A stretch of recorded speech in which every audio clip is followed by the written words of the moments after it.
back with another video. So this topic this week, I think, is one that a lot of people not really going rock with too hard because I'm about to tell us about ourselves, and I feel like not often enough do we hear messages where people are brutally honest with us about us, or we don't really hear messages that often where people are like, hey, this is why your life is turning out this way. And I think that partially has to do with the fact that, you know, feel-good messages are kind of the thing right now.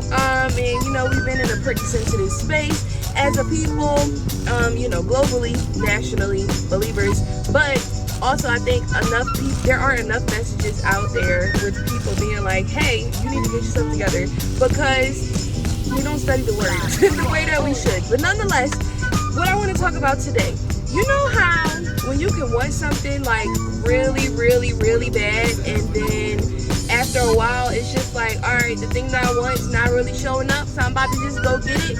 Or you know how you could be like nagging, and when I say nagging, I mean legitimately, you could be nagging God about a thing that you want, and then all of a sudden you get it?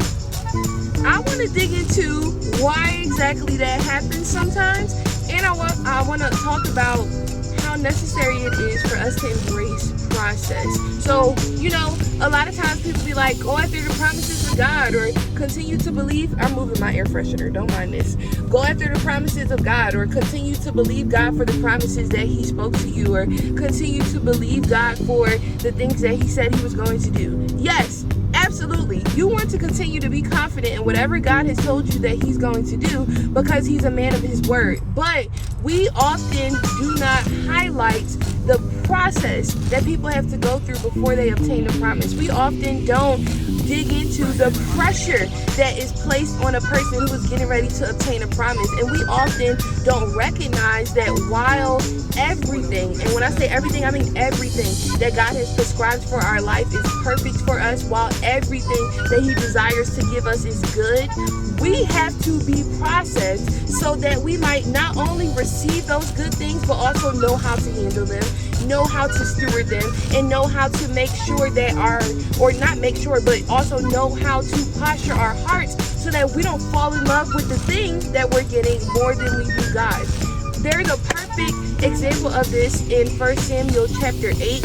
At this point, Samuel is old, and he's been ruling over the children of Israel for some time, but they literally just been out here kind of doing whatever the heck they want, right?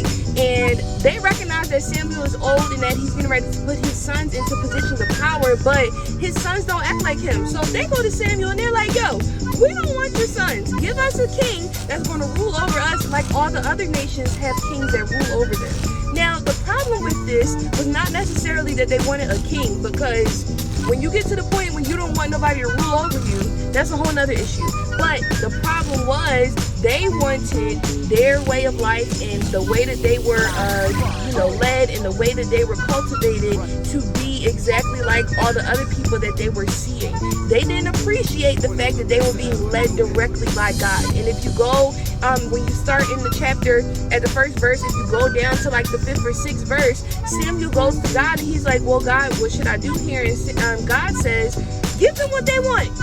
They out here, they want a king, go ahead. Because all this time, when I rescued them from bondage and when I delivered my people, they just been out here pursuing their own stuff and doing their own thing. So go ahead, give them what they want, but also sternly warn them about what it's going to be like to have a king. Now, the beauty in what happened there is God was like, you know what? I'm not about to continue to have y'all acting like this toward my son, my servant, Samuel. But I also don't want to just throw you to the wolves without giving you a warning. So even in God giving them what they wanted, he was still merciful and gracious enough to be like, hey, I'm going to give you what you want, but this is what it's going to be like. I bring this up for us because it's so necessary that we are not so insistent on getting things from God, or getting even the things that he may have promised us, that we miss out on embracing the process. There was a process that the children of Israel had to go through. There were standards that God placed on their life, and there was a way of life that he wanted them to live so that they could continue to embrace their role as his chosen people, so that their lives could continue to bring his name glory, Because if they followed what God wanted them to do, their lives would have been a testament to others. Who are these children of Israel?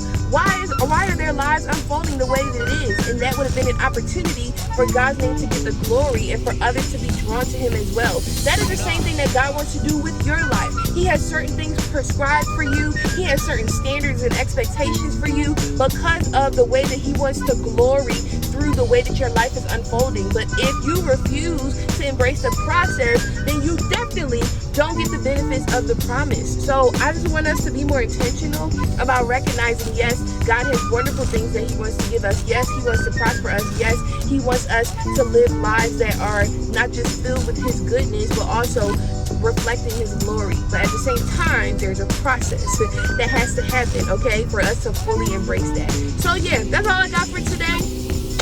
Whether you take this message or leave it, that's up to you. But just know, if you're really out here trying to live a life that glorifies God, and if you really want all of the wonderful things that he has in store for us, if you really want to partner with him as you obtain the promises that he has made to you, you're gonna have to go through the process, okay? Only have one feature this week. I'm wearing a lovely nude lip color. I don't usually wear nude lips because nude kind of looks strange on black women depending what tint it is. But as you can see, this blends in with my skin very well. It's called Man Eater. It's by The Lip Bar. One of my favorite cosmetics brands. They are black owned. It's female owned. So I'm super excited to always support them. Go ahead and check out their products. They have some really good stuff on there. And again, it's black owned. Support black businesses. That's all I have for this week though. I'm gonna go ahead and wrap this up because I got things to do, and I will catch y'all later.